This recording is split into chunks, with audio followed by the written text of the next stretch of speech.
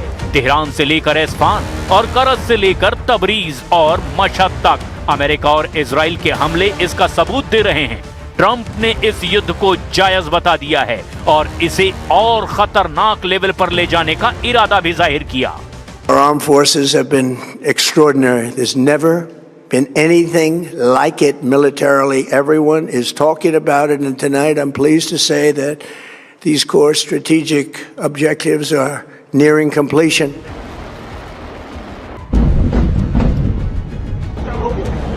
Donald Trump ground operation के लिए इसीलिए बेकरार हैं क्योंकि अमेरिका ईरान के मिसाइलों को नहीं रोक पा रहा। वो उन लॉन्चिंग पैड तक पहुंचकर मिसाइल अड्डों को तबाह करना चाहता है, लेकिन ये इतना आसान भी नहीं है। ये बात तो ट्रंप के सैन्य कमांडर उनको युद्ध शुरू होने से पहले ही बता चुके थे और अब भी लगातार बता रहे हैं। अब इन मिसाइलों को लॉन्च करने वाली फोर्स के कमांडर यानी ईरान के IRGC एरोस्पेस फोर्स के चीफ सैयद मजीद मुसवी ने इजराइल को बड़ी वार्निंग दे दी है।